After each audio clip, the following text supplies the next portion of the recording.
Hey, what's up guys, I'm Lan here. Welcome back to a new video on my channel.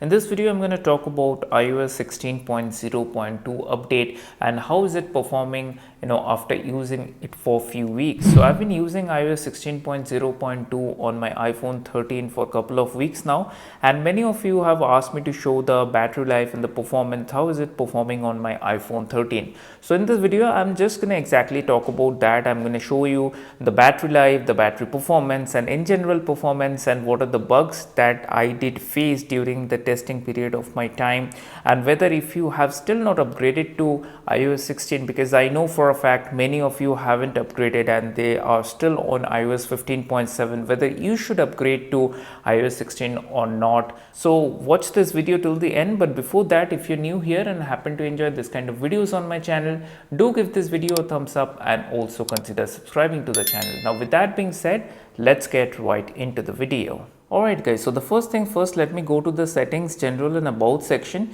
As you can see, the iOS version is 16.0.2 and the build number is 20A380. So if I tap on it, it shows you clearly this is the build number. So if you are on iOS 16.0.2, this should be the build number. And talking about the modem firmware update, 2.09.01 is the modem firmware update on my iPhone 13. Now if you are using any other device like iPhone 12 or iPhone 11, the modem firmware version might be different for you. Now let's talk about the battery life and performance. I won't be wasting any more of your time, so directly let me go to the battery. So before we talk about the battery graph and all, let me go to the battery health. If I go to the battery health, as you can see, I've been using this iPhone 13 for now a couple of months, and after upgrading to iOS 16 or iOS 16.0.2 rather, the battery health still has not degraded. Well, it should not, but let me mention that it is still at 100%. Now talking about the battery life, as you can see, for last 24 hours, the screen on time is 4 hours 45 minutes and the screen off time is 29 minutes. Now if I talk about last 10 days, as you can see, the average screen on time is 4 hours 23 minutes and the average screen off time is 2 hours 11 minutes. And during the course of last 10 days, these are the applications that consume most of my battery life, starting from Instagram, YouTube, and then the lock screen and home screen customization. I mean, they're talking about the apps and customization, and then some of the social media apps, and then the dialer itself, and some of the social media applications like Netflix and other stuff. This all consume my battery life, starting from 19%, then 8% in a decreasing order. Now if I take a closer look, so for yesterday, as you can see, I used my phone around 55 to 60%. For that, I have gotten a screen on time of 4 hours 4 minutes. So that means if I would have used my phone till 100%, I would have gotten a screen on time around 6 to 7 hours, which is actually good. Now let's take one more example. Day before yesterday, I used my phone till almost the same, as you can see, till 60%.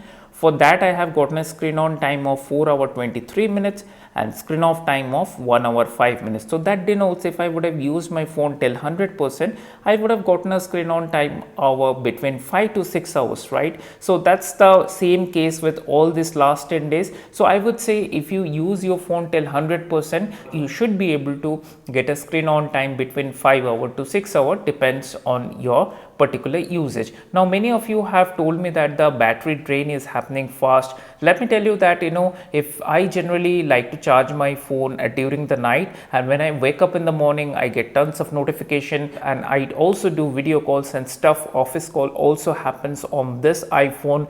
So apart from that, I manage to get through a day easily with the 5 to 6% battery left at the end of the day. So that's the scenario. So I would say with 16.0.2, if you're having an iPhone 13, that should not be a problem. I mean, battery drain might be dependent on particular of any of the application that you're using. Probably that could be the reason why your battery is draining too fast. So make sure you come to this page and determine which application is taking most of the battery. If that application is something that you don't regularly use, you could consider actually deleting that application. So I always tell you to analyze for yourself after coming to this battery section. So that's all about the battery. I wouldn't say the battery life is extraordinary or something, but if you talk about iPhone 13, I mean, for an iPhone 13, the battery life is okay. I mean, I wouldn't say it bad battery life or something like that. Now talking about the performance is good on this iPhone 13. There is no issue with the performance as well.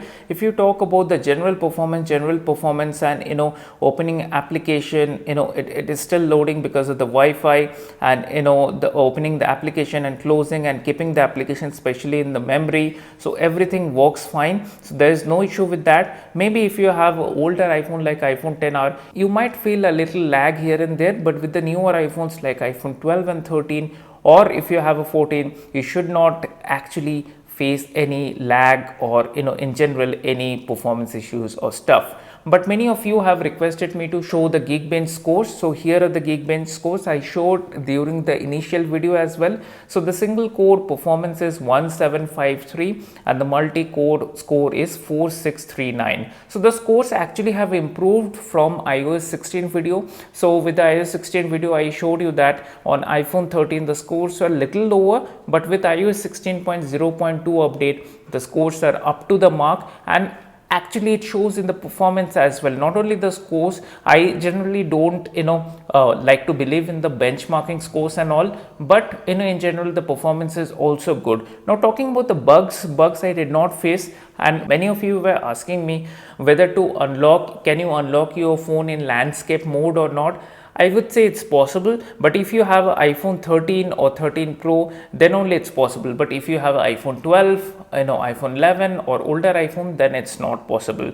So all the banking applications, social media applications, everything is working fine. But many of you are eager to get iOS 16.1 update. I keep on making iOS 16.1 update videos on my iPhone 12 and 10R, and as you can see, the battery percentage feature is definitely there on iPhone 13, but as you can see it is 82%, but the battery icon, the graph itself has not depleted, right? So the updated battery graph of the battery icon you would get with iOS 16.1 update. So I'm pretty much sure all of you are excited for iOS 16.1 update, which is expected to release in the mid-October. So with the help of this video, I just wanted to let you know how is the iPhone 13 performance with iOS 16.0.2 update. Let me know in the comment section which iPhone you are using, and if you already have updated to iOS 16.0.2 or not. If you have updated, what are the bugs you are facing on your iPhone? So let me know that in the comment section below, so I would also get an idea what are the issues that you are facing on your iPhone. So then again, that's it for this video. I'm pretty much sure this video was helpful to you. If you find this video helpful and useful, then definitely do give this video a thumbs up, and also consider subscribing to the channel, because your one like and subscription motivates me a lot, and motivates me to put out more content on YouTube. Now with that being said, I will see you on my next video. Bye bye.